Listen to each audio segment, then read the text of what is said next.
Hello, my dear viewers. My name is Anwar Hussain Barbia, and I welcome you to my channel AHB Physics. We are studying chapter 1 in class 11 physics. That means we are studying physical world. So already we have gone for one lecture. So this will be the second lecture in physical world. So this is lecture number 2. So in lecture number 2 we will study fundamental forces in nature. So what are the different fundamental forces in nature? What are the properties of these fundamental forces in nature? All this we will study in this lecture.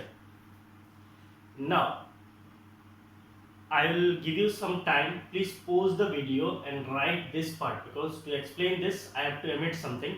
So सबसे पहले आप एक काम कीजिए, pose मार के इस part को लिख लीजिए, तो फिर मुझे एक्सप्लेनेशन के लिए जगह मिलेगा. ठीक है, तो मैं जा रहा हूँ, आप लोग इसको पोज मारिए और लिख लीजिए.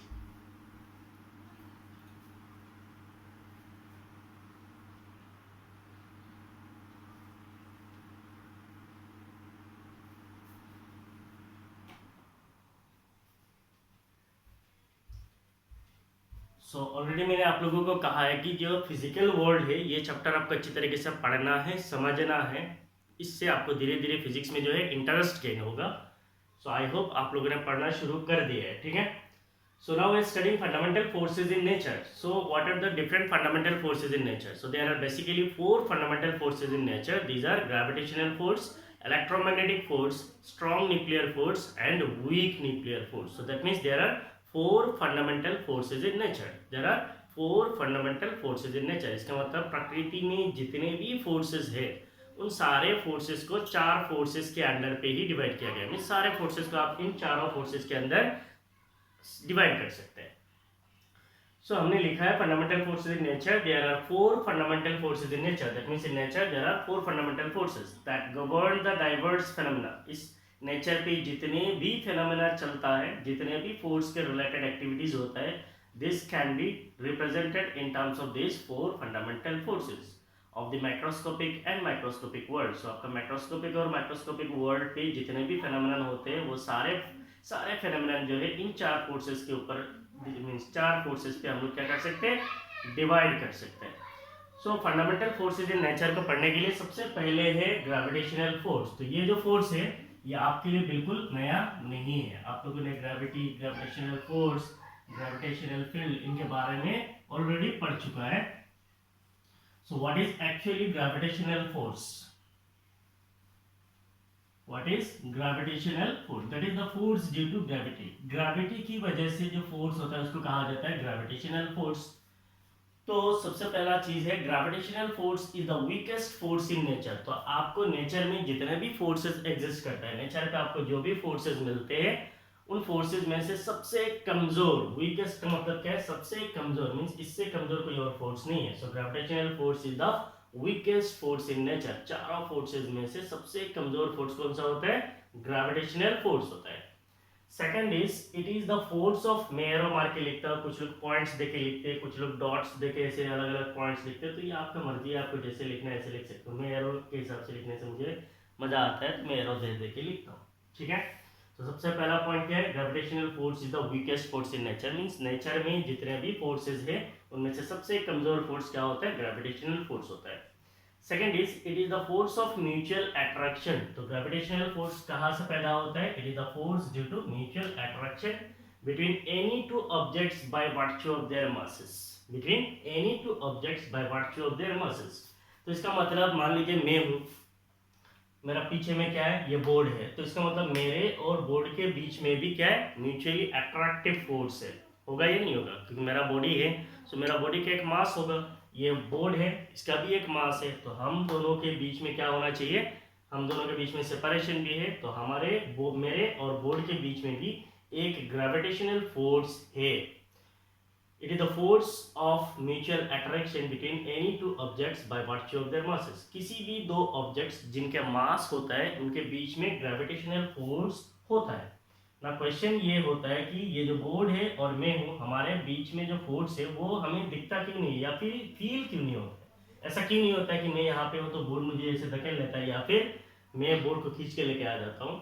सो ये फोर्स जो है बहुत वीक फोर्स है. What is that force? It is the weakest force. And the second thing is The gravitational force is only applicable only when at least one of the two bodies has large mass, means दोनों में से किसी एक body का क्या होना चाहिए, large मास होना चाहिए। ऐसा नहीं है कि एक बॉडी का मास 10 किलोग्राम है और दूसरे बॉडी का जो मास है वो 100 किलोग्राम है, तो उनके बीच में ग्रेविटेशनल फोर्स जो है मीन्स अट्रैक्टिव फोर्स हो जाएगा।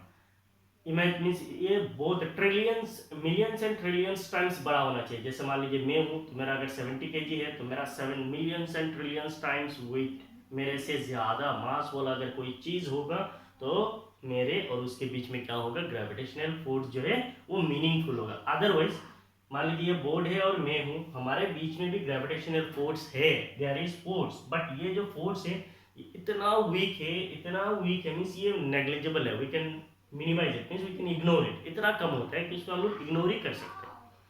तो मान लीजिए दो इंसान आसपास में खड़ा है तो उनके बीच में भी क्या होता है, फोर्स ऑफ अट्रैक्शन होता है, लेकिन ये जो फोर्स ऑफ अट्रैक्शन होता है ये बहुत छोटा होता है, इतना छोटा होता है मीन्स इसको हम लोग ऑब्जर्व ही नहीं कर सकते या फिर फील भी नहीं कर सकते। Clear? So it is the force of mutual attraction, means gravity का जो फोर्स होता है वो हमेशा अट्रैक्टिव फोर्स होता है between any two objects by virtue of their masses. दो ऑब्जेक्ट्स के बीच में ये फोर्स एग्जिस्ट करता है, किस लिए एग्जिस्ट करता है, उनकी मास की वजह से। इसका मतलब gravitational force is due to masses. It is the universal force, means ये आपको यूनिवर्स में हर जगह पे मिल जाएगा, मींस ये पूरा दुनिया में हर जगह पे ये एग्जिस्ट करता है, इसीलिए ये क्या है, एक यूनिवर्सल फोर्स है। तो यहाँ पे हम लोगों ने लिखा है फंडामेंटल फोर्सेज इन नेचर, इनको यूनिवर्सल फोर्सेज इन नेचर भी कहा जाता है, means these are universal, everywhere it is present. Next, it plays a key role in the large scale phenomenon. तो ग्रेविटेशनल फोर्स जो है ये आप लोगों के लिए बिल्कुल नया नहीं है। क्यों नहीं है? क्योंकि आपको पता है व्हाट इज ग्रेविटेशनल फोर्स। जैसे मान लीजिए अगर हम लोग कंसीडर करते हैं सन है, से दिस इज द सन, ये क्या है, सन है, और सन के चारों तरफ क्या करता है, अर्थ जो है रोटेट करता है इन द एलिप्टिकल ऑर्बिट, ये भी हमें पता है। तो ये अर्थ की सब सन मान लो ये सन है, ये क्या है, सन है, इसके चारों तरफ ऑर्बिट पे क्या करता है, अर्थ जो है रोटेट करता है एलिप्टिकल ऑर्बिट में, ये भी आप सबको पता है।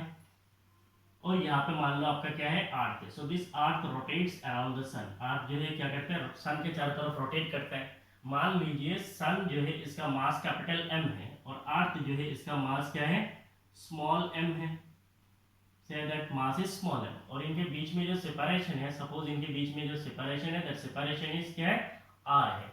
हम लोग जानते हैं the force between this two objects, any two objects in the universe is proportional to product of their masses. Force किसके साथ प्रोपोर्शनल होता है, दो मासेस का प्रोडक्ट के साथ प्रोपोर्शनल होता है। And force is inversely proportional to square of distance, that is r square. और ये फोर्स जो है दोनों के बीच में जो डिस्टेंस होता है उस डिस्टेंस का स्क्वायर के साथ इनवर्सली प्रोपोर्शनल होता है। इसका मतलब ये जो फोर्स होगा it will be proportional to m1 m2 divided by r square, product of masses by square of distance. So जहां पे भी प्रोपोर्शनलिटी होता है वहां पे एक कांस्टेंट होता है, तो यहाँ पे एक कांस्टेंट है capital G, m1 m2 divided by r square. और ये जो कैपिटल G है इसको क्या कहा जाता है, यूनिवर्सल ग्रेविटेशनल कांस्टेंट। और यूनिवर्सल ग्रेविटेशनल कांस्टेंट जो है इसका एक कांस्टेंट मींस फिक्स्ड वैल्यू भी है। तो इसका मतलब ये जो फोर्स है सन और अर्थ के बीच में कौन सा फोर्स है, ग्रेविटेशनल फोर्स है। इस ग्रेविटेशनल फोर्स की वजह से ही अर्थ जो है सन के चारों तरफ चक्कर लगाता है। अब मान लीजिए अर्थ है तो अर्थ के चारों तरफ मून चक्कर लगाता है, तो ये जो मून अर्थ के चारों तरफ चक्कर लगाता है, मान लीजिए मून के चारों तरफ क्या करता है, अर्थ के चारों तरफ क्या करता है, मून चक्कर लगाता है। अर्थ के चारों तरफ मून क्यों चक्कर लगाता है, because of the gravitational field. तो यहाँ पे क्या है, मान लीजिए मून है तो मून जो है अर्थ के चारों तरफ चक्कर लगाता है, क्यों लगाता है, बिकॉज ऑफ ग्रेविटेशनल फोर्स। अर्थ जो है सन के चारों तरफ जो चक्कर लगाता है वो क्यों लगाता है, बिकॉज ऑफ ग्रेविटेशनल फोर्स। तो जस्ट इमेजिन इस दुनिया में जितने भी प्लैनेट्स हैं, तो यहाँ पे आप बोलेंगे सर ये तो काउंटेबल प्लैनेट्स है, तो इसका कोई एक्चुअल काउंट नहीं है। अगर हम लोग बोलते हैं हमारा सोलर सिस्टम है, तो हमारा सोलर सिस्टम में मान लीजिए 8 प्लैनेट्स है या फिर 9 प्लैनेट्स है। फिर ऐसे आप रात को इमेजिन कीजिए, रात को अगर आप देखते हो अंधेरे में तो आपको कितने स्टार्स दिखते हैं, सो दे आर इनफाइनाइट स्टार्स। तो हर एक स्टार के चारों तरफ अगर मान लीजिए ऐसे प्लैनेट्स होता है तो कितने प्लैनेट्स हो, सो ये बियॉन्ड इमेजिनेशन है, बहुत बड़ा है। जस्ट इमेजिन ये पूरा दुनिया में जितने भी प्लैनेट्स है, जितने भी स्टार्स है, कुछ भी है, एक पार्टिकल है, छोटा सा एक पार्टिकल है, उनके बीच में भी ग्रेविटेशनल फोर्स है जिसकी वजह से ये पूरा दुनिया एग्जिस्ट करता है। अगर ये ग्रेविटेशनल फोर्स इम्बैलेंस हो जाएगा तो ये पूरा दुनिया क्या हो जाएगा, एक ही सेकंड पर खत्म हो जाएगा। मींस एक भी इम्बैलेंस होगा, मान लीजिए ये अर्थ और सन के बीच में अगर ग्रेविटेशनल फोर्स इम्बैलेंस होता है तब क्या होगा, ये अर्थ आके सन के ऊपर गिरेगा, या फिर अर्थ जाके कहीं और जाके ऑर्बिट से जाके कहीं और दूर जाके गिरेगा, तो इसका मतलब ये अर्थ खत्म। तो ये सारे क्यों काम करता है, because of the gravitational force, gravitational force की वजह से ही काम करता है। तो इमेजिन ग्रेविटेशनल फोर्स का कितना इंपॉर्टेंस है। तो उतना ज़्यादा नहीं पढ़ेंगे, ये आपको ग्रेविटेशन में जाके इसके ऊपर और डीप नॉलेज मिलेगा। Continue.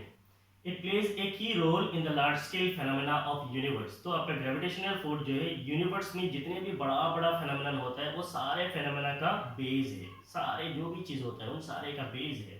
Such as formation and evolution of star, जैसे मान लीजिए कोई एक स्टार बनता है, इवोल्व करता है, मीन्स एक स्टार से अपना जो है रूप का बदलता है, कुछ भी बदलता है, कुछ भी इवोल्यूशन होता है, कुछ भी चेंज होता है स्टार्स पे, या फिर किसी एक स्टार का फॉर्मेशन होता है, तो इन सारे प्रोसेसेस में कौन सा काम करता है, ग्रेविटेशनल फोर्स ही काम करता है। नाउ क्वेश्चन ये है कि ये जो फॉर्मेशन है या फिर इवोल्यूशन है ये क्या हर रात में से डेली चेंज होता है क्या, या फिर डेली इवोल्व होता है, ये बिल्कुल ऐसा नहीं है। Millions and trillions of years लगते हैं, इतना बड़ा लंबा लंबा समय लगता है, मीन्स हमारे वो काउंट के बाहर ही इतना समय लगता है एक स्टार को अपना रूप बदलने या फिर अपना शेप बदलने के लिए, कुछ भी करने के लिए बहुत समय लगता है। So evolution of stars, galaxies and galactic clusters. So what are galaxies? Galaxies basically are the collection. ये क्या है, एक collection, और you can say it is a system of gravitational field. मान लीजिए कोई एक गैलेक्सी है तो उसको क्या होता है, एक ग्रेविटेशनल फील्ड का सिस्टम होता है। जैसे मान लीजिए सन है तो उसके चारों तरफ क्या है, अपना प्लैनेट्स है। ऐसा नहीं है कि खाली प्लैनेट्स ही घूम रहा है, बहुत सारे डस्ट पार्टिकल्स घूम रहे हैं, बहुत सारे डार्क मैटर्स घूम रहे हैं, बहुत सारे गैसियस मॉलिक्यूल्स घूम रहे हैं। तो इन सारे चीज मिला के क्या होता है, एक गैलेक्सी बनता है। और अगर हम लोग बोलते हैं गैलेक्टिक क्लस्टर्स, इसका मतलब ये क्या है, क्लस्टर ऑफ गैलेक्सीज, मींस बहुत सारा गैलेक्सीज मिलकर जब एक साथ जोड़ जाता है उसको कहा जाता है गैलेक्टिक क्लस्टर्स। तो इन सारे चीजों के ऊपर आगे आपको और मिलेगा, मींस आप जिंदगी में बहुत पढ़ेंगे, ठीक है। जस्ट इतना इमेजिन कर लो, दुनिया में जितने भी स्टार्स है वो सारे स्टार्स का फॉर्मेशन, इवोल्यूशन, इन सब के लिए क्या चाहिए, आपका ग्रेविटेशनल फोर्स से काम करता है। गैलेक्सीज बनने के लिए, गैलेक्टिक क्लस्टर्स बनने के लिए, गैलेक्टिक क्लस्टर्स इवोल्व होने के लिए, इन सब प्रोसेस में भी क्या है, आपका ग्रेविटेशनल फोर्स जो है काम करता है।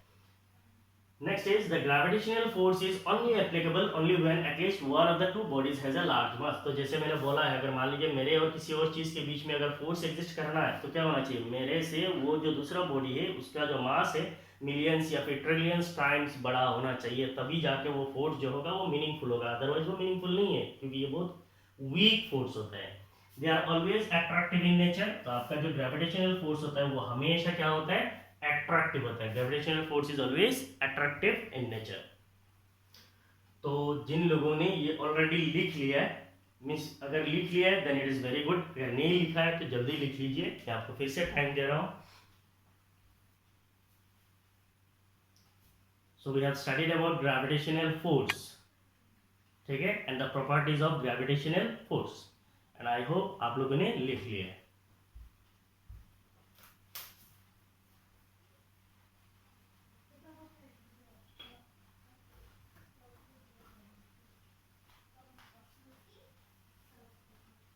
तो जैसे मैंने आपको बोला है फिजिकल वर्ल्ड में से यहाँ से कभी कभी एक मार्क का क्वेश्चन आता है, ठीक है। तो आप मार्क्स को लेके आप कभी भी ऐसा नहीं सोचना कि एक मार्क के लिए इतना पढ़ना है। तो फिजिक्स इसीलिए कहा है, फिजिक्स जो है बहुत बड़ा है, आपको मार्क्स के लिए बिल्कुल नहीं पढ़ना है, नॉलेज के लिए पढ़ना है, और आपको पढ़ना ही पड़ेगा अगर आपने साइंस में एडमिशन लिया है तो।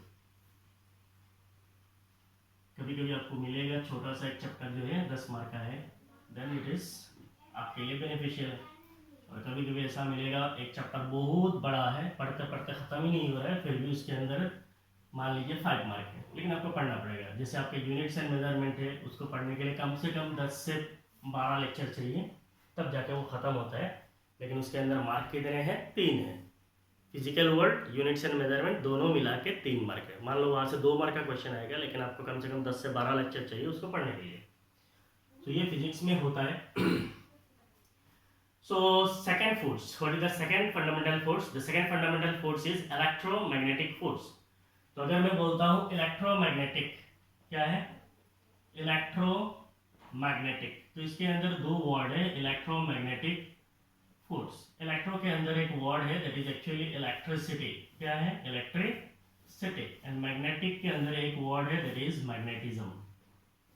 तो इसका मतलब इलेक्ट्रोमैग्नेटिक फोर्स का मतलब क्या है? It is a combination of electric and magnetic force. ये क्या है? इलेक्ट्रिक एंड मैग्नेटिक फोर्स का कॉम्बिनेशन है। ठीक है, कैसे कॉम्बिनेशन मैं आपको बता रहा हूं, देखिए। Electromagnetic force is the force between charge particles. तो इलेक्ट्रोमैग्नेटिक फोर्स बेसिकली कहां पे एग्जिस्ट करता है? चार्ज पार्टिकल्स के बीच में, दो चार्ज पार्टिकल्स के बीच में एग्जिस्ट करता है। When charges are at rest, जब चार्ज रेस्ट पे होता है, मींस मोशन पे नहीं होता है, the force is given by coulomb's law. So जब चार्ज रेस्ट पे होता है, उनके बीच में जो फोर्स होता है वो कौन सा फोर्स लगता है? इट इज कूलम्ब्स फोर्स है, and that was calculated by coulombs. We call it as coulombs law. What is coulombs law? If you consider that we have two charges, say q1 and q2, हमारे पास दो charge है, एक है q1 और दूसरा क्या है? q2 है। ये क्या है? चार्जेस है, ये पॉजिटिव, ये नेगेटिव, ये पॉजिटिव, ये पॉजिटिव, ये नेगेटिव, ये नेगेटिव, हो सकता है कुछ भी combination. Say we have two charges q1 and q2। Now what is the force of attraction or repulsion? attraction भी हो सकता है, repulsion भी हो सकता है। अगर दोनों पॉजिटिव है तो रिपेल करेगा, दोनों नेगेटिव है रिपेल करेगा, एक पॉजिटिव दूसरा नेगेटिव है तो अट्रैक्ट होगा। तो इसलिए कहा जाता है force of attraction or repulsion between these two charges is proportional to product of charges q1 and q2। लेकिन यहाँ पे मॉडुलस लिया जाता है, इसका मतलब चार्ज का खाली मैग्नीट्यूड ही लेंगे। and this force is inversely proportional to square of distance, that is 1 by r square। अगर हम इन दोनों फोर्सेस को कंबाइन करते हैं तो हमें क्या मिलता है? q1 q2 divided by r square. तो यहाँ पे भी एक प्रोपोर्शनलिटी है, ये प्रोपोर्शनलिटी कांस्टेंट को k से डिनोट किया जाता है, q1 q2 divided by r square. और ये जो f इक्वल टू क्या होता है? k क्या है? 1 by 4 pi epsilon naught, the product of magnitude of charges q1 q2 divided by square of distance, that is r square। तो यहाँ पे चार्ज का हमेशा क्या होता है? मैग्नीट्यूड होता है। ठीक है, अब ये जो 1 by 4 पे एप्सिलॉन नॉट है, इसका मैग्नीट्यूड कितना होता है? 9 × 10⁹ होता है। तो इसका ऐसा यूनिट क्या होता है? इन सारी चीज़ों का आप लोग कहाँ पे पढ़ेंगे? क्लास 12 में पढ़ेंगे। ऑलरेडी आप लोगों ने क्लास 10 में इसका इंट्रोडक्शन पढ़ लिया है। ठीक है, तो उतना डिटेल पे अभी नहीं जाना। तो when charges are at rest, जब ये दोनों चार्जेस का कंडीशन क्या है? ये दोनों चार्जेस जो है रेस्ट पे है, the force is given by coulomb's law. तो इनके बीच में जो फोर्स होता है वो फोर्स क्या हो सकता है? अट्रैक्टिव भी हो सकता है, रिपल्सिव भी हो सकता है। लेकिन ग्रेविटेशनल फोर्स आपने पढ़ा है, it is always attractive. Gravitational force कभी भी रिपल्सिव नहीं होता है, हमेशा अट्रैक्टिव ही होता है। और आपका इलेक्ट्रोमैग्नेटिक फोर्स जो है वो अट्रैक्टिव भी हो सकता है, रिपल्सिव भी हो सकता है। अट्रैक्ट कर सकता है या फिर रिपेल कर सकता है। When charges are in motion, जब चार्ज मोशन पे होता है, then they produce magnetic field। charges in motion का मतलब क्या है? मान लीजिए आपके पास कोई एक कंडक्टर है, क्या है? एक कंडक्टर है। कंडक्टर क्या है वो तो बोलने की जरूरत नहीं, आपको पता है, जिसके अंदर से फ्री फ्लो ऑफ इलेक्ट्रॉन्स होता है, जिनके अंदर से इजीली इलेक्ट्रॉन फ्लो कर सकते हैं, उनको हम लोग कंडक्टर बोलते हैं। When charges are in motion, तो कोई एक कंडक्टर है, उसके अंदर से अगर करंट फ्लो हो रहा है, क्या फ्लो हो रहा है? करंट। अगर करंट फ्लो होगा तो इसके अंदर इलेक्ट्रॉन भी फ्लो करेगा, और इलेक्ट्रॉन का फ्लो किधर होता है? करंट जिस डायरेक्शन में होता है उसके उल्टा होता है। तो अभी ये सवाल ज्यादा नहीं चाहिए कि मींस करंट का उल्टा इलेक्ट्रॉन क्यों होता है। जस्ट इमेजिन करंट जिधर जाता है उसको उल्टा इलेक्ट्रॉन फ्लो करता है। जस्ट इमेजिन करंट फ्लो होगा, इसका मतलब इलेक्ट्रॉन फ्लो कर रहा है, इलेक्ट्रॉन्स का फ्लो हो रहा है, इसका मतलब क्या हो रहा है? इलेक्ट्रॉन का फ्लो हो रहा है, इसका मतलब चार्ज का मोशन हो रहा है। इलेक्ट्रॉन फ्लो कर रहा है, इसका मतलब क्या हो रहा है? चार्ज का मोशन हो रहा है। और जब भी चार्ज का मोशन होता है, उसके आसपास में एक फील्ड पैदा होता है, उस फील्ड को कहा जाता है मैग्नेटिक फील्ड। तो अभी आप यहाँ पे ज्यादा दिमाग नहीं डालना है, खाली सुनो, और इन डिटेल हम लोग पढ़ेंगे क्लास 12 में। तो इतना चीज आप सोच लेना।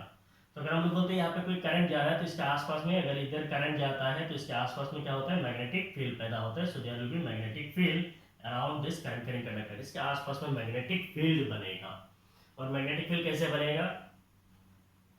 The magnetic field loop will be anti clock. तो यहाँ पे मैग्नेटिक फील्ड जो बनेगा वो एंटी क्लॉकवाइज डायरेक्शन में घूमेगा। ये भी एक लॉ है, हम लोग पढ़ेंगे।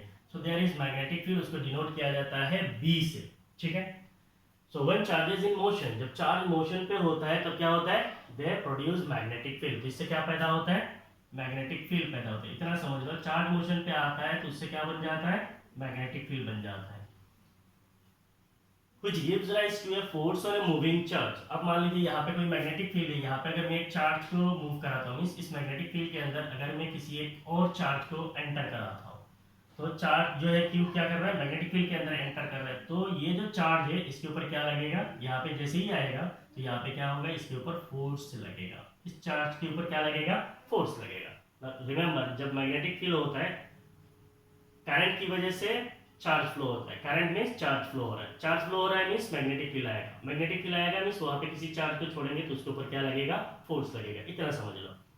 Electric and magnetic effects are in general inseparable. Inseparable का मतलब क्या है, इलेक्ट्रिक और मैग्नेटिक इफेक्ट जो है, इलेक्ट्रिसिटी और मैग्नेटिज्म जो है, ये दोनों चीज पहले ऐसा सोचा जाता था कि इलेक्ट्रिसिटी और मैग्नेटिज्म दोनों अलग अलग चीज है, लेकिन अभी जो है इलेक्ट्रिसिटी और मैग्नेटिज्म इन दोनों को अलग अलग करके नहीं देखा जाता, ये दोनों एक दूसरे के साथ इंटर रिलेटेड है। Electricity magnetism are interrelated, hence the name electromagnetic force. ये इंटर रिलेटेड क्यों है, जस्ट यहाँ पे देखो ना, करंट फ्लो हो रहा है, इसका मतलब क्या है, इलेक्ट्रिसिटी है, उससे मैग्नेटिक फील्ड आ जाता है, इसका मतलब मैग्नेटिज्म है, इसका मतलब इलेक्ट्रिसिटी की वजह से मैग्नेटिज्म है। तो जहाँ पे इलेक्ट्रिसिटी होता है वहाँ पे मैग्नेटिज्म होता ही होता है, जहाँ पे इलेक्ट्रिसिटी होता है वहाँ पे मैग्नेटिज्म होता ही है। इसीलिए इस ब्रांच को अलग से नाम दिया गया है इलेक्ट्रोमैग्नेटिज्म, और इस फोर्स को कहा जाता है इलेक्ट्रोमैग्नेटिक फोर्स। इलेक्ट्रोमैग्नेटिक फोर्स दो चार्ज पार्टिकल गैस पे होता है तब भी होता है, और यहाँ पे भी एक फोर्स लग रहा है, तो ये सारे क्या है, इलेक्ट्रोमैग्नेटिक फोर्स का ही कॉन्सेप्ट है। ठीक है, इसके ऊपर ज्यादा नहीं ध्यान देना है, 12 में पढ़ेंगे। Electric and magnetic effects are in general inseparable, means इनको हम लोग अलग अलग नहीं कर सकते, hence the name electromagnetic force. इसीलिए कहा जाता है electromagnetic force. It is enormously strong, तो इसका मतलब आपका जो इलेक्ट्रोमैग्नेटिक फोर्स है वो क्या होता है, बहुत स्ट्रॉन्ग है। एनॉर्मसली स्ट्रॉन्ग मींस बहुत स्ट्रॉन्ग होता है एज कंपेयर टू ग्रेविटी, तो ये ग्रेविटी का फोर्स के हिसाब से बहुत स्ट्रॉन्ग होता है। Electromagnetic forces act over large distances and does not need any intervening medium. So electromagnetic forces act over large distances. तो electromagnetic force जो वो क्या करता है, बहुत लंबा डिस्टेंस के लिए भी एक्ट करता है। जैसे मान लीजिए आपका सन कहाँ पे और अर्थ कहाँ पे, उसके बीच में भी क्या है, अट्रैक्टिव फोर्स है, means there is forces between them. तो ये फोर्स क्या है, ग्रेविटेशनल फोर्स है। ग्रेविटेशनल फोर्स बहुत दूर दूर तक काम करता है, वैसे ही आपका इलेक्ट्रोमैग्नेटिक फोर्स जो है वो भी बहुत दूर दूर तक काम करता है। तो इसका एक सिंपल एग्जांपल कैसे दूं, जैसे मान लीजिए हमारा अर्थ है, तो अर्थ के अंदर पे क्या होता है, मोल्टेन स्टेट्स पे मैटर जो है मोल्टेन स्टेट पे, ज्यादा इसमें दिमाग नहीं लगाना, ठीक है, जस्ट सुनो बस। अर्थ जो है इसके अंदर पे मोल्टेन स्टेट्स पे मैटर होता है। मोल्टेन स्टेट्स का मतलब क्या है, आयनिक फॉर्म में होता है। आयन का मतलब क्या है, पॉजिटिव नेगेटिव चार्ज है। उन आयंस की मोशन की वजह से हमारा अर्थ के सरफेस में क्या होता है, मैग्नेटिज्म होता है। तो आपने सुना होगा अर्थ के सरफेस में हर जगह पे क्या है, मैग्नेटिक फील्ड। इसको क्या कहा जाता है, अर्थ्स मैग्नेटिज्म, अर्थ का मैग्नेटिज्म। तो अर्थ का जो मैग्नेटिज्म है वो पैदा कहाँ से हो रहा है, उसके कोर में, जहाँ पे मोल्टेन स्टेट्स पे मैटर है उसकी वजह से। इसका मतलब ये जो फोर्स है, इलेक्ट्रोमैग्नेटिक जो फोर्स है, वो बहुत दूर दूर तक काम कर सकता है। ठीक है, बस इतना समझ लो, इलेक्ट्रोमैग्नेटिक फोर्स जो है बहुत दूर दूर तक काम करता है and does not need any intervening medium. तो मान लीजिए अगर मैं यहाँ पे कंडक्टर रखता हूँ, उसके अंदर करंट फ्लो कराता हूँ, और यहाँ पे एक चार्ज को रखता हूँ, दैट चार्ज इज क्यू। तो इन दोनों को मैंने कहाँ पे रखा है, अभी मान लीजिए एयर पे रखा है, तब जाके इसके ऊपर फोर्स लग रहा है। अगर मान लीजिए इसको मैं वैक्यूम में भी रख दूंगा तब भी फोर्स लगेगा, इसको कोई मीडियम नहीं चाहिए। इलेक्ट्रोमैग्नेटिक फोर्स को फ्लो होने के लिए किसी मीडियम की जरूरत नहीं होती है। जैसे मान लीजिए कहाँ सन है और कहाँ अर्थ है, उनके बीच में भी ग्रेविटेशनल फोर्स है, तो ग्रेविटेशनल फोर्स को फ्लो होने के लिए किसी मीडियम की जरूरत है नहीं चाहिए, वो स्पेस से भी गुजर सकता है। वैसे ही इलेक्ट्रोमैग्नेटिक फोर्स जो है वो भी स्पेस से गुजर सकता है, उसको किसी मीडियम की जरूरत नहीं है। Do not require any intermediate medium, बीच में किसी मीडियम की जरूरत ही नहीं है, फिर भी आपको फोर्स एक्सर्ट करेगा। The electric force between two protons is 10 power 36 times the gravitational force. मान लीजिए आपके पास दो प्रोटॉन है, यहाँ पे एक प्रोटॉन है, यहाँ पे एक प्रोटॉन है, इनके बीच में एक सेपरेशन है, that separation is r।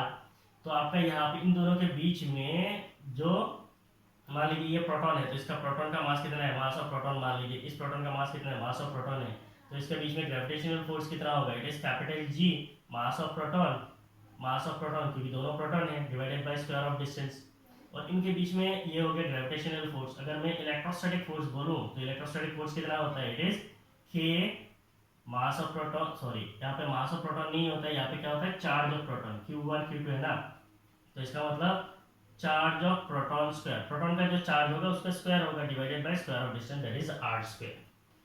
Now the electric force between two protons, तो ये हो गया electric force between two protons is 10 power 36 times the gravitational force. इसका मतलब जो इलेक्ट्रिक फोर्स होता है, that electric force is 10 power 36 times the gravitational force. ये है रिलेशन, मींस इलेक्ट्रोमैग्नेटिक फोर्स जो होता है या फिर इलेक्ट्रोस्टैटिक फोर्स जो होता है या फिर इलेक्ट्रिक फोर्स, इनके नाम अलग अलग है, कुछ नई चीज हुई है। दो प्रोटॉन के बीच में जो फोर्स लगता है उसको हम इलेक्ट्रिक फोर्स बोलते हैं।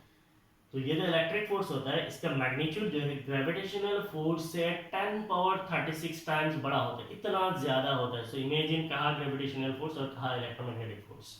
तो इलेक्ट्रोमैग्नेटिक फोर्स जो बहुत स्ट्रांग होता है। They are attractive as well as repulsive. Already मैंने बोल दिया, दोनों अगर पॉजिटिव होगा तो रिपल्सिव होगा, दोनों नेगेटिव होगा तो रिपल्सिव होगा, एक पॉजिटिव दूसरा नेगेटिव तो अट्रैक्टिव होगा। तो इसीलिए कहा जाता है इलेक्ट्रोमैग्नेटिक फोर्स जो है वो अट्रैक्टिव भी हो सकता है या फिर रिपल्सिव भी हो सकता है। तो ये कहानी है, लिख लीजिए आप लोग, आपको काम आएगा। आप लोग पोज मार के लिख लीजिए। डन।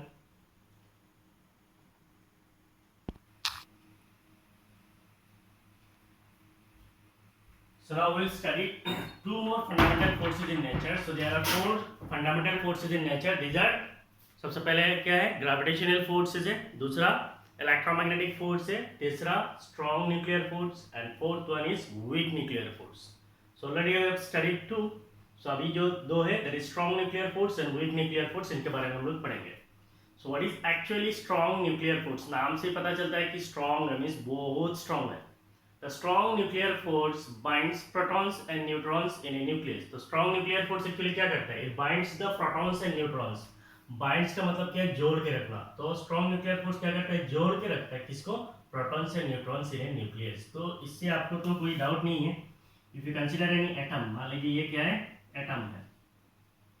एटम क्यों कंसिडर कर रहे हैं? क्योंकि इस दुनिया में, इस यूनिवर्स में जितने भी मैटर है, जितने भी चीज है, all these are made up of atoms. Means the basic building blocks is atom. हर चीज जो है वो एटम से ही बना हुआ है। और एटम जो होता है उसका एक सेंट्रल पार्ट में क्या होता है? एक न्यूक्लियस होता है। ये भी सबको पता है। एटम्स का सेंटर पे क्या होता है? एटम्स का सेंटर पे न्यूक्लियस होता है, इसमें किसी को कोई शक नहीं है। एटम है, उसके सेंटर पे क्या होता है? न्यूक्लियस होता है। अब हमें पता है जो न्यूक्लियस होता है, मीन्स एटम के अंदर अगर हम लोग न्यूक्लियस बोलेंगे तो न्यूक्लियस के अंदर दो चीज रहता है, एक होता है न्यूट्रॉन्स और दूसरा क्या होता है? प्रोटॉन्स। न्यूक्लियस जो है उसके अंदर दो चीज से बना हुआ है। न्यूक्लियस किससे किससे बना हुआ है? न्यूट्रॉन से और प्रोटॉन से। अगर हम लोग न्यूट्रॉन्स बोलेंगे then neutrons are uncharge. Neutron क्या होता है? अनचार्ज होता है। और प्रोटॉन्स क्या है? प्रोटॉन जो है पॉजिटिवली चार्ज होता है। Protons are positively charged. अब जो प्रोटॉन न्यूक्लियस है, मान लीजिए ये हमारा कोई एक न्यूक्लियस है, ये क्या है? न्यूक्लियस है। तो न्यूक्लियस के अंदर क्या होगा? न्यूट्रॉन्स होगा और प्रोटॉन्स होगा। So there will be neutrons and protons inside nucleus. ये जरूरी नहीं है कि न्यूट्रॉन्स और प्रोटॉन्स का नंबर इक्वल हो, वो आपको केमिस्ट्री में पता ही है। तो एक न्यूक्लियस है, तो न्यूक्लियस के अंदर बेसिकली क्या होता है? न्यूक्लियस के अंदर बेसिकली न्यूट्रॉन्स एंड प्रोटॉन्स होता है। अब इमेजिन कीजिए ये जो न्यूट्रॉन्स है, ये न्यूट्रॉन्स एक दूसरे को कुछ भी अट्रैक्शन रिपल्शन कुछ नहीं करेगा, क्योंकि ये तो अनचार्ज है बेचारा। ना तो ये प्रोटॉन से हिलेगा, ना ये एक दूसरे को खींचेगा, कुछ नहीं करेगा, बिकॉज दीज आर अनचार्ज्ड। लेकिन जो प्रोटॉन्स है, ये प्रोटॉन है, ये प्रोटॉन है, ये प्रोटॉन है, ये प्रोटॉन है। ऐसा नहीं है कि ये प्रोटॉन बहुत दूर दूर है। इमेजिन कीजिए एक एटम है जिसका साइज 10 पावर -12 से लेकर 10 पावर -15 मीटर होता है। कितना है? 10 पावर -15 मीटर। इसका मतलब तो आपको इमेजिन ही पता है, 1/10 पावर 15 मीटर है इसका साइज। तो इतना छोटा होता है एटम का न्यूक्लियस, इमेजिन कीजिए। और उस न्यूक्लियस के अंदर न्यूट्रॉन्स होता है और प्रोटॉन्स होता है। तो इसका मतलब उस न्यूक्लियस का साइज कितना होगा? और छोटा होगा। कितना छोटा होगा? अब उस न्यूक्लियस के अंदर जो न्यूट्रॉन्स है, वो न्यूट्रॉन्स एक दूसरे को कुछ नहीं इंटरेक्शन नहीं करेगा, क्योंकि वो न्यूट्रॉन्स अनचार्ज होता है, एक दूसरे को कुछ नहीं करेगा। लेकिन जो प्रोटॉन्स है, वो प्रोटॉन्स एक दूसरे को क्या करेगा?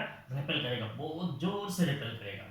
अब मान लीजिए इतना जोर से रिपेल करेगा कि अगर स्ट्रॉन्ग न्यूक्लियर फोर्स नहीं होता तो इनको जोड़ के रखने का कोई काम नहीं करता। तो अल्टीमेटली क्या होता है? इतना जोर से फुटता, मीन्स ये न्यूक्लियर ब्लास्ट भी कह सकते हैं। न्यूक्लियस फुट जाता है और प्रोटॉन जो है, न्यूट्रॉन जो है, अलग अलग उड़ जाते हैं।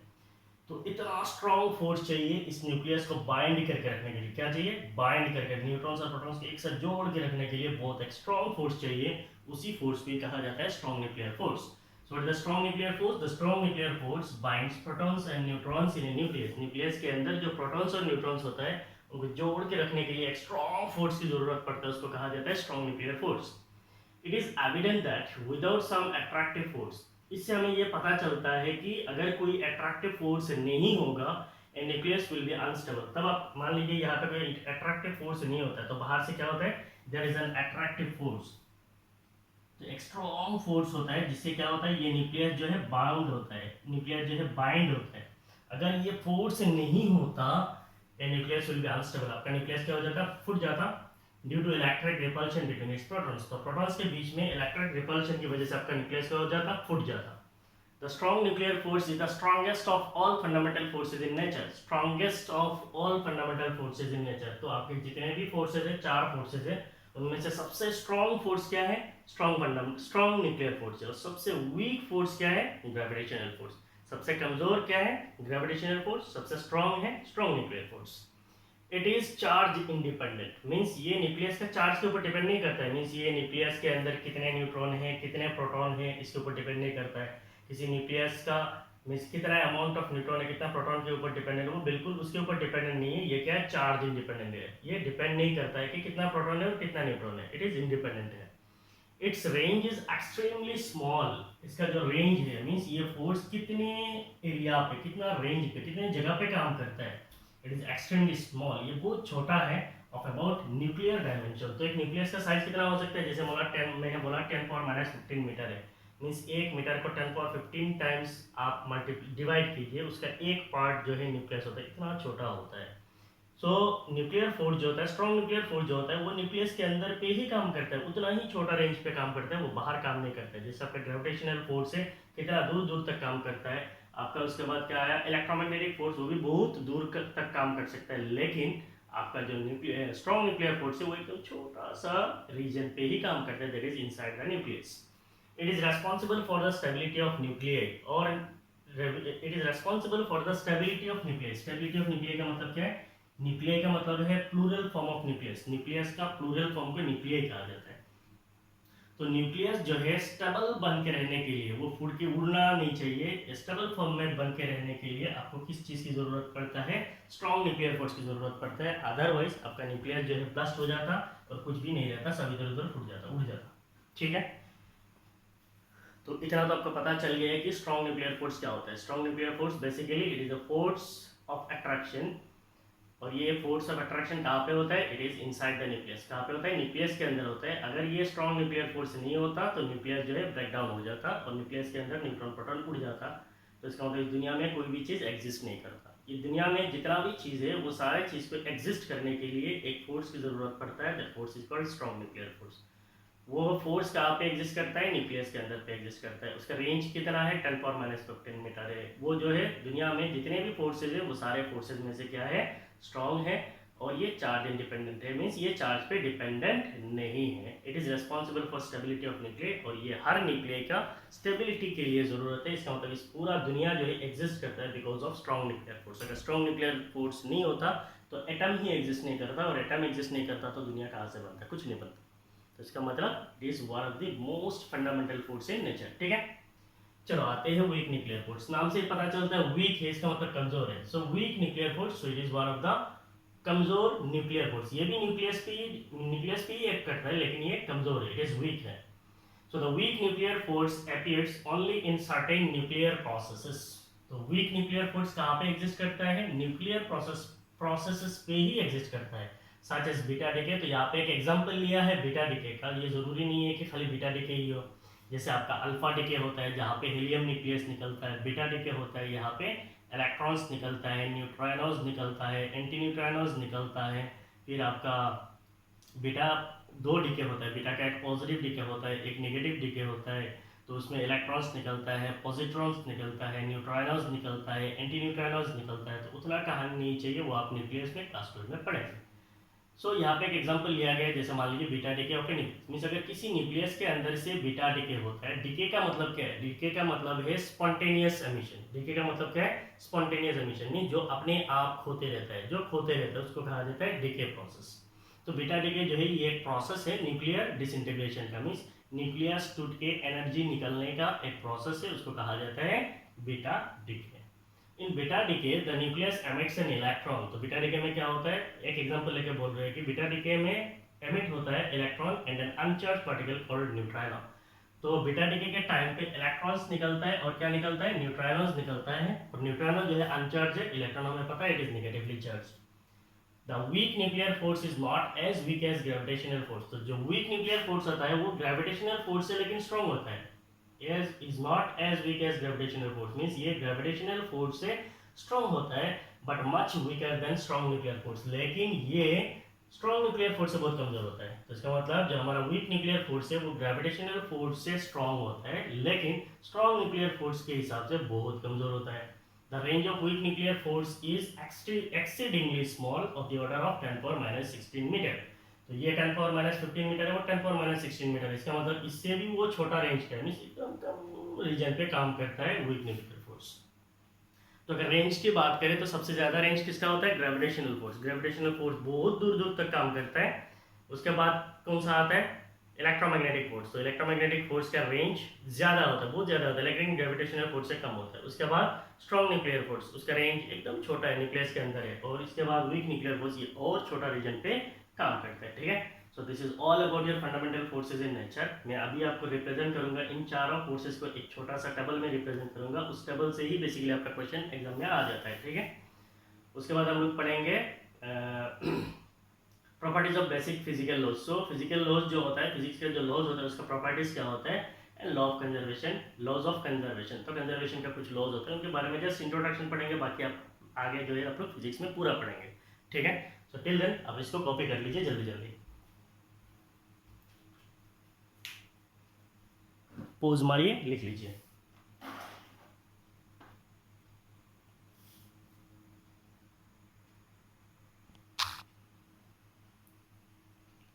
सो अभी तक हम लोगों ने जो चार फंडामेंटल फोर्सेज इन नेचर पढ़ा था, उनमें से आपको कौन सा चीज बेसिकली एग्जाम के लिए याद रखना है? तो ये पार्ट जो है आपको याद रखना है एग्जाम के लिए या फिर आगे का लाइफ में, फिर हमेशा आपको ये चीज याद रखना चाहिए।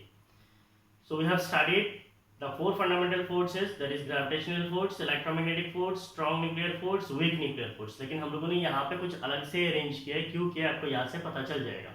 तो सबसे पहले हमने लिखा है the name of force, that is gravitational force, then weak nuclear force, electromagnetic force, strong nuclear force. Means relative strength, means कौन सबसे ज्यादा ताकतवर है, तो उसके हिसाब से हम लोग कंपेयर किया है। अगर हम लोग मान लेते कि स्ट्रॉन्ग न्यूक्लियर फोर्स जो है उसका रिलेटिव स्ट्रेंथ कितना है? 1 है। सो रिलेटिव स्ट्रेंथ अगर ये 1 होगा तो इलेक्ट्रोमैग्नेटिक फोर्स क्या होता है? इससे कमजोर होता है। इसका कितना होता है? 10 पावर माइनस 2। मींस अगर स्ट्रॉन्ग न्यूक्लियर फोर्स, मान लीजिए ये स्ट्रॉन्ग न्यूक्लियर फोर्स का स्ट्रेंथ 1 है, तो वीक न्यूक्लियर फोर्स का स्ट्रेंथ कितना होता है? It is 10 power minus 2। 10 power minus 2 का मतलब क्या है? 1/100। इसका मतलब इसका 100 पार्ट का 1 पार्ट है। मीन्स ये अगर 100 है तो ये कितना है? 1 है। इमेजिन, ये अगर 100 है तो ये कितना है? 1 है। तो वीक न्यूक्लियर फोर्स कितना है? 10 पावर माइनस 13 है। मीन्स अगर हम लोग वीक न्यूक्लियर फोर्स बोलेंगे तो ये कितना है? 10 पावर माइनस 13। इमेजिन ये 1/10 पावर 13, इतना छोटा होता है week nuclear force. Gravitational force की बात करें तो वो 10 पावर माइनस 39 है। मीन्स ये अगर 1 है तो वो 10 पावर माइनस 39 है। तो इसीलिए ग्रेविटेशनल फोर्स जो है वो सबसे कमजोर फोर्स होता है। So what is the relative strength, ये आपको हमेशा दिमाग में रहना है। अगर सबसे छोटा स्ट्रॉन्ग न्यूक्लियर फोर्स है तो आपका इलेक्ट्रोमैग्नेटिक फोर्स 10 पावर माइनस 2 होता है, और week nuclear force 10 power minus 13 है, ग्रेविटेशनल फोर्स 10 पावर माइनस 39 है। फिर आता है रेंज। तो यहाँ पे बेसिकली एग्जाम में क्वेश्चन आता है what is the range of electromagnetic force, what is the range of gravitational force. So what is the range of gravitational force? It is infinite. What is the range of electromagnetic force? It is also infinite, क्योंकि ये दोनों large distances पे काम करते हैं। And strong nuclear force का range क्या होता है? न्यूक्लियस के अंदर होता है। सो it is short nuclear size, means nuclear size के बराबर होता है almost. So it is 10 power minus 15 metre. ये approximately equal to 10 power minus 15 metre, इतना छोटा रेंज होता है। और वीक न्यूक्लियर फोर्स से वो फोर्स जो है वो और छोटा रेंज पे काम करता है। सो इट इज वेरी शॉर्ट, एकदम छोटा सा है। सब न्यूक्लियर साइज, मींस न्यूक्लियस से भी छोटा साइज पे ये काम करता है, and it is approximately 10 power minus 16 metre है। तो इतना छोटा रेंज होता है।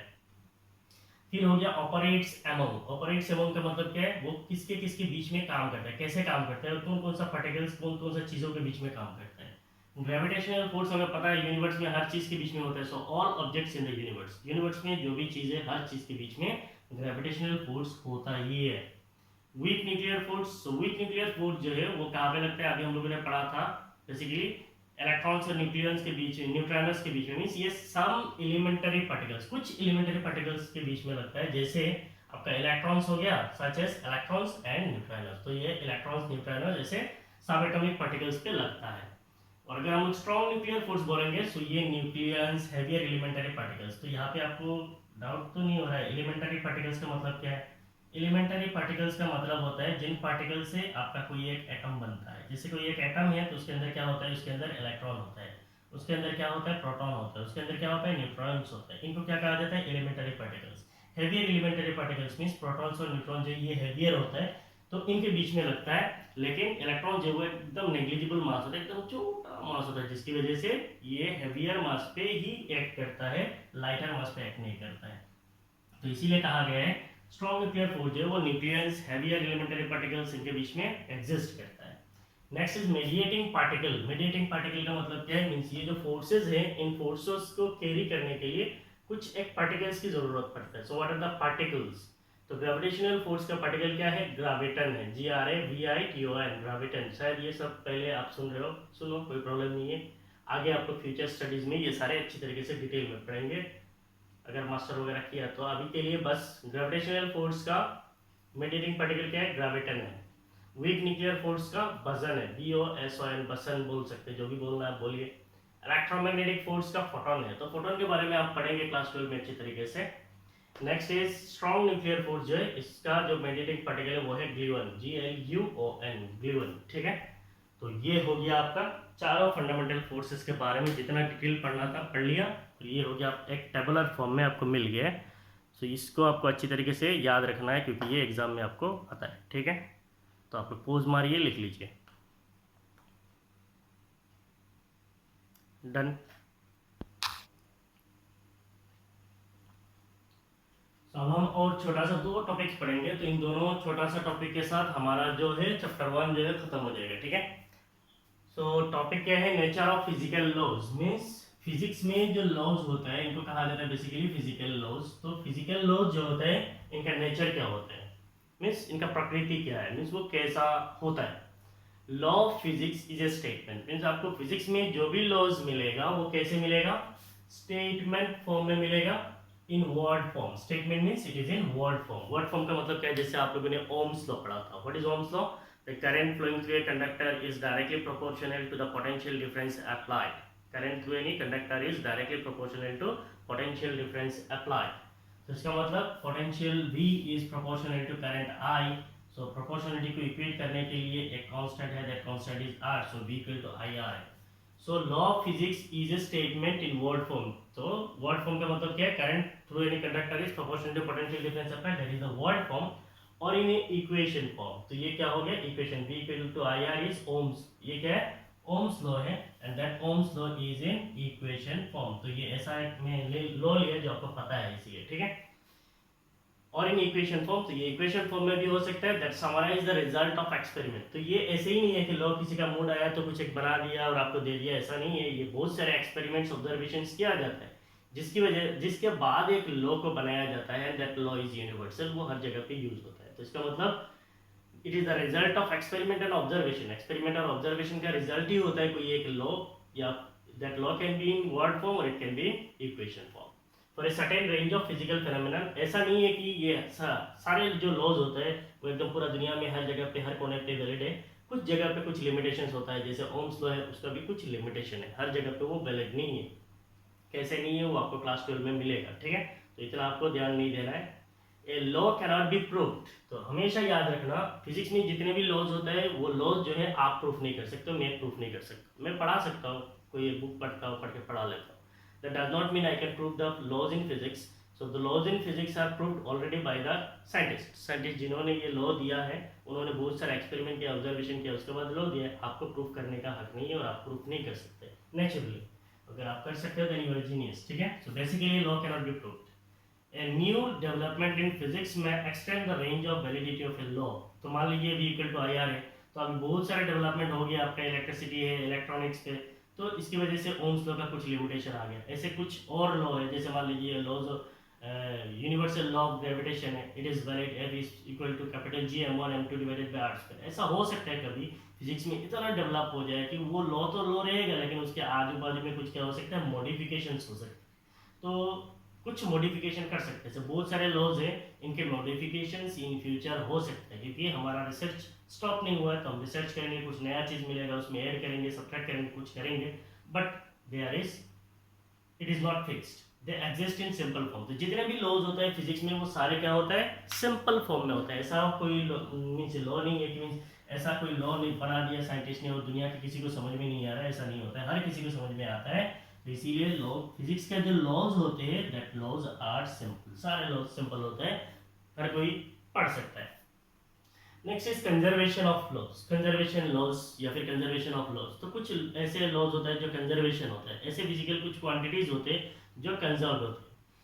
तो सम फिजिकल क्वांटिटीज अगर आपने नहीं पढ़ा what are physical quantities, there are some quantities which are used to represent the physical phenomenon. Physical means कुछ भी चीज को, जैसे मान लीजिए ये पेन है, इसका लंबाई कितना है, इसको हम लोग एक क्वांटिटी से रिप्रेजेंट करते हैं, उसको क्या बोलते हैं, लेंथ बोलते हैं। जैसे मान लीजिए मेरा बॉडी है, उसके अंदर कंस्टिट्यूएंट कितना है, उसको मेजर करने के लिए क्वांटिटी है, दैट इज मास है। तो जैसे टाइम है, कितना समय में यहाँ पे पढ़ाया हूँ, उसको मेजर करने के लिए क्या है, समय है, दैट इज टाइम है। तो ऐसे जो क्वांटिटीज को फिजिक्स को रिप्रेजेंट करने के लिए यूज किया जाता है उनको कहा जाता है फिजिकल क्वांटिटीज। तो आगे का जो चैप्टर है उसमें हम लोग शुरू ही करेंगे फिजिकल क्वांटिटीज से, ठीक है, इन डिटेल पढ़ेंगे about physical quantities. Some physical quantities that remains conserved, ऐसे कुछ फिजिकल क्वांटिटीज होते हैं जो कंजर्व्ड रहते हैं, मींस वो चेंज नहीं होते, these are constant, called conserved quantities. ऐसे क्वांटिटीज को कहा जाता है conserved physical quantities, and the law governing the conservation of quantity in a process is called conservation law। तो जिन लॉ से ये फिजिकल क्वांटिटीज कंजर्व्ड रहता है उन लॉज को कहा जाता है कंजर्वेशन लॉ। जैसे आप लोगों ने पढ़ा है conservation law of conservation of energy, तो आपको पता है ये जो यूनिवर्स है उस पूरा यूनिवर्स का जो एनर्जी है वो कंजर्व्ड है। किसी भी एक आइसोलेटेड सिस्टम में उसका जो एनर्जी है वो कंजर्व्ड है, that is total energy of A system remains conserved. तो किसी एक सिस्टम का जो टोटल एनर्जी होता है दैट एनर्जी रिमेन्स कंजर्व्ड। तो जैसे मान लीजिए मैं एक ह्यूमन, मैं क्या हूँ, मैं एक ह्यूमन बॉडी हूँ, so this is a human body. तो मेरा बॉडी भी एक ह्यूमन बॉडी है कि नहीं है। मान लीजिए इसका वेट जो है दैट वेट इज 70 kg, इसका वेट कितना है 70 kg, means mass is 70 kg मान लीजिए। भी मैं वेट और मास पे कंपैरिजन पे नहीं जा रहा हूँ, सपोज मेरा बॉडी का जो मास है वो कितना है 70 किलोग्राम इज माय मास। तो मेरा बॉडी का जब मीन्स एंड आ जाएगा, means when I will die, जब मैं मर जाऊंगा तब क्या होगा। तो अगर मुझे मिट्टी के अंदर डाल दिया जाएगा तो आप सोचेंगे सर आपका तो 70 kg था, तो सीधा 70 kg जो है कहाँ पे डाल दिया, मिट्टी के अंदर डाल दिया, तो इसका मतलब 70 kg तो 70 kg सीधा मिट्टी के अंदर चला गया, तो मास तो चेंज ही नहीं होगा। अब मान लीजिए कोई एक इंसान, मान लीजिए मेरा अगर बॉडी को जला दिया जाता है तब क्या होगा, then there is Einstein mass energy principle E equal to mc²। तो इसका मतलब मेरा बॉडी को जलाने से क्या होगा, रेडिएशंस निकलेगा, लाइट निकलेगा, हीट निकलेगा, रेडिएशंस निकलेगा। ये जो रेडिएशंस होगा, इन रेडिएशंस का जो एनर्जी होता है that energy is given as E equal to mc²। इसका मतलब मेरा बॉडी का जो मास है वो किस में कन्वर्ट हो जाएगा, एनर्जी में कन्वर्ट हो जाएगा। अगेन मेरा बॉडी का जो टोटल मास है दैट विल रिमेन कंजर्व। ये यूनिवर्स का कहीं ना कहीं जाके ये एनर्जी पहुंच जाएगा। So ultimately energy and mass are interchangeable, means energy से मास को एनर्जी में कन्वर्ट कर सकते हैं, एनर्जी से मास भी कन्वर्ट कर सकते हैं। सो इसका मतलब law of conservation of mass, law of conservation of energy. Law of conservation of mass का मतलब क्या है, टोटल मास रिमेन्स कंजर्व। मान लीजिए कोई, ये मेरा एक पेन है, इसको अगर मैं तोड़ता हूँ, अभी इसका मास मान लीजिए 20 ग्राम है, इसको मैं तोड़ते जाता हूँ, 100 टुकड़ा करूंगा, उनको ऐड करूंगा, फिर से वही 20 ग्राम मिलेगा। ऐसा नहीं है कि टुकड़ा करने के बाद मास जो है बढ़ जाएगा, मास नहीं बढ़ता, मास विल रिमेन कंजर्व। तो दुनिया में जितने भी मासेस होते हैं वो सारे मासेस कंजर्व है। टोटल यूनिवर्स के जितने एनर्जी है that energy remains conserve, energy भी चेंज नहीं होता है। हाँ, एक फॉर्म से दूसरा फॉर्म में जा सकता है, मास को तोड़ के हम दूसरा फॉर्म में बदल सकते हैं, लेकिन मास विल रिमेन कंजर्व, मास जितना है उतना ही रहेगा। एनर्जी भी ऐसे ही एक फॉर्म से दूसरा फॉर्म में बदल सकते हैं। जैसे मान लीजिए मैंने कल आपको एक एग्जांपल दिया था, जैसे मान लीजिए एक जनरेटर है, उसको मैकेनिकल एनर्जी से इलेक्ट्रिकल एनर्जी में कन्वर्ट करते हैं, तो जितना मैकेनिकल एनर्जी देंगे उतना एनर्जी कंजर्व होगा, उतना इलेक्ट्रिकल एनर्जी मिलेगा। तो इसका मतलब total energy will remain conserve. Law of conservation of linear momentum. So linear momentum is denoted as p equal to mv। तो अभी यहाँ पे ज्यादा आप डाउट में नहीं आना ये क्या है, आप लोग इसको इन डिटेल आगे पढ़ेंगे। Law of conservation of linear momentum, law of conservation of angular momentum, ये आप आगे फिजिक्स में मिल जाएगा, अभी मिल जाएगा, 2-3 चैप्टर के बाद ही मिल जाएगा, ठीक है। तो इस पे आपको ज्यादा अभी परेशान होने की जरूरत नहीं तो अभी इसके ऊपर मुझे और 20 मिनट बोलना पड़ेगा और वीडियो का लेंथ जो है लंबा हो जाएगा, I don't want this now. तो आप यहाँ तक हमारा chapter 1 that is physical laws खत्म हो गया है, ठीक है। सो दोस्त who are new to my channel, जो लोग नए मेरे चैनल पे ज्वाइन किए हो, प्लीज़ सब्सक्राइब माय चैनल, मेरे चैनल को सब्सक्राइब कीजिए। और जो ऑलरेडी सब्सक्राइब्ड है, आप अपने फ्रेंड्स को मेरे वीडियोस को शेयर कर सकते हैं, और अगर अच्छा लगे तो वो लोग भी सब्सक्राइब करेंगे, ठीक है।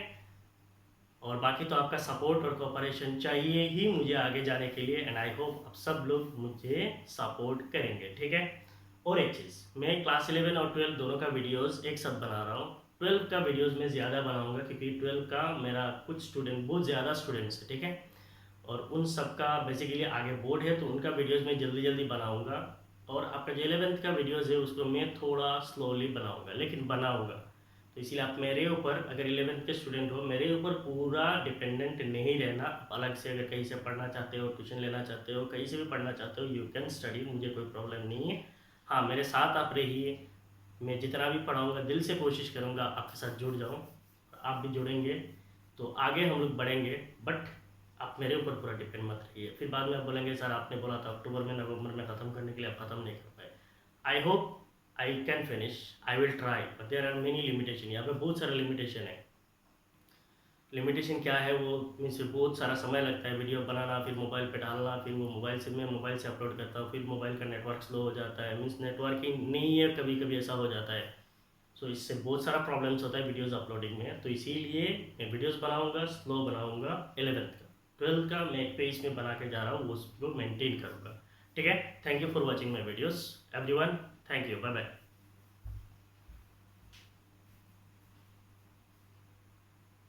पोज मार के लिख लीजिए।